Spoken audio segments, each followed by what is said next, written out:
Hola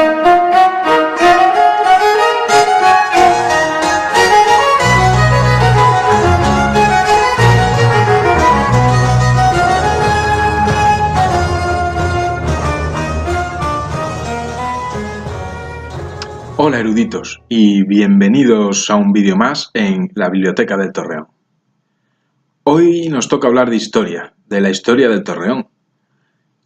Tiene varias salas, pero lo realmente maravilloso es su gran biblioteca, fruto de años de recopilación de manuscritos y libros. Ha tenido numerosas funciones a través de los siglos. Enormidad de misterios se ocultan entre sus muros. Hace mucho tiempo, ciertas personas decidieron designar a un bibliotecario durante cada generación para custodiar el saber que se acapara entre los estantes.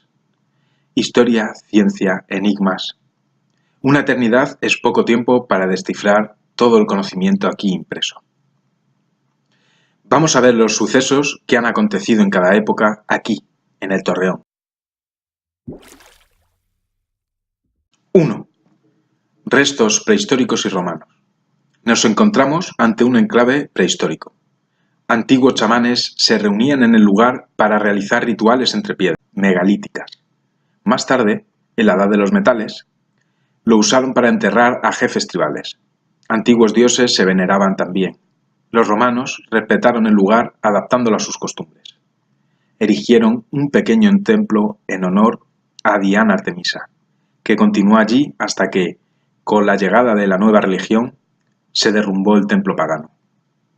Allí permanecían los sillares de caliza hasta que, en siglos posteriores, los reutilizaron. 2. La Torre Albarrana al final de la Baja Edad Media. Como era costumbre en la Edad Media, los restos de las antiguas construcciones romanas se usaban para las iglesias y los castillos. Así fue como sobre el mismo lugar se erigió un castillo. Las piedras del antiguo templo compusieron parte de una torre albarrana. Esta es un tipo de torre aparte de la fortificación principal, unida por un puente a esta. En caso de captura del castillo, un último reducto de caballeros podría resistir en la torre destruyendo el puente, el único acceso. Precisamente esto fue lo que sucedió durante la plena Edad Media, durante una intensa batalla entre andalusíes y castellanos. Héroes de uno y otro lado luchando por su fe. Los valientes castellanos sobrevivieron al asedio y se retiró el ejército contrario, aunque solo quedó en pie la torre. 3. La Torre Vigía. Durante muchos años se usó la torre como atalaya, oteando el horizonte en busca de un ejército aproximándose. El guardián, un veterano soldado con numerosas heridas y una pierna inmovilizada, pasaba sus días vigilando y bebiendo vino de un barril de roble que reponía regularmente. Un parche cubría su ojo inutilizado. Gustaba de la soledad, aunque agradecía las visitas, a las que relataba sus viejas gestas. Cuando el peligro estuvo lejos de la zona y se abandonó, una abadía la utilizó para guardar sus pergaminos antiguos y los libros de tapa de cuero con inscripciones de los monjes sobre antiguos saberes. 4. El hechicero.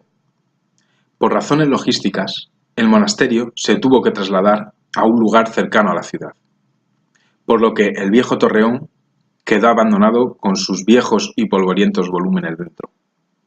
Ya a finales de la Edad Media, tras algún tiempo en el olvido, un anciano hechicero se trasladó a la deshabitada torre. Era de origen sefardí. Sus antepasados se remontan a antes de los romanos. Nadie sabía cuándo llegaron los suyos a la península, pero a él le habían transmitido sus remotos orígenes. Practicaba la alquimia y otras ciencias misteriosas. Era un gran sabio, pero su hambre por el estudio no tenía límites. El descubrir tantos libros allí iluminó su rostro la primera vez que entró. Contribuyó con su colección y con algunos escritos por él mismo. Ciencia de los antiguos griegos, de los árabes y de los judíos se sumaron a la biblioteca. No se sabe si descubrió la inmortalidad o desapareció como cualquier otro ser humano. El caso es que en el Torreón volvió a quedar un vacío.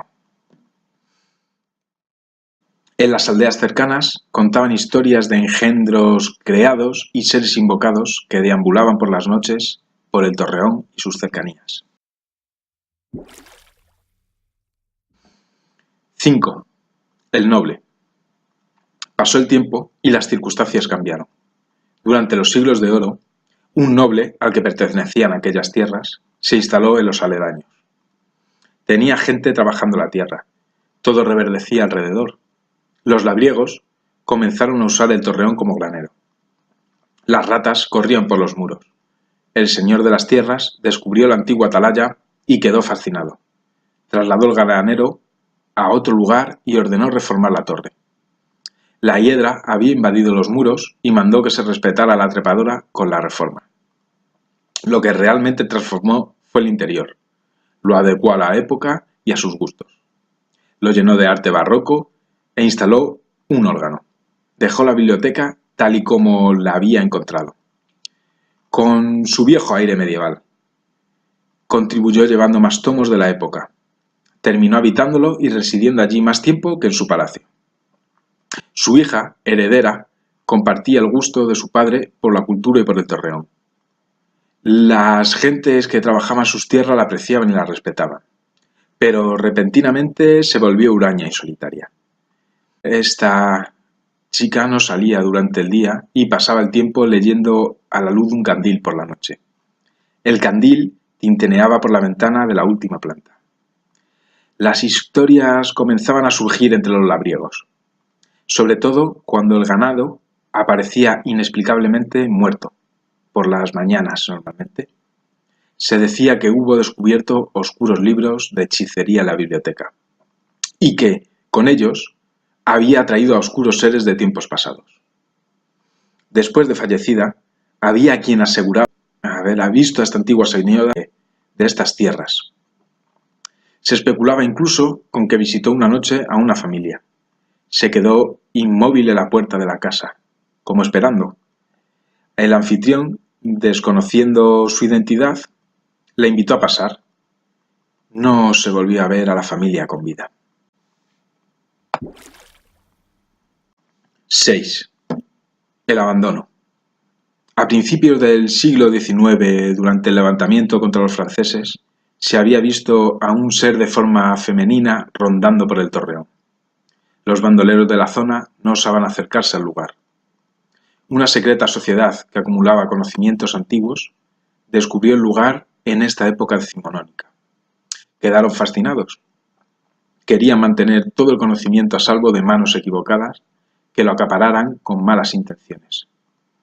Decidieron designar a un custodio que guardara la biblioteca y que, cuando acabase su labor, lo sustituyese otro. Los preceptos para nombrar al custodio son solo conocidos por la orden, y éste divulgaría el saber de la forma que correspondiera a cada época, quedando vedados los libros oscuros que puedan ocasionar algún mal a la humanidad, recluidos en los sótanos del Torreón bajo llave.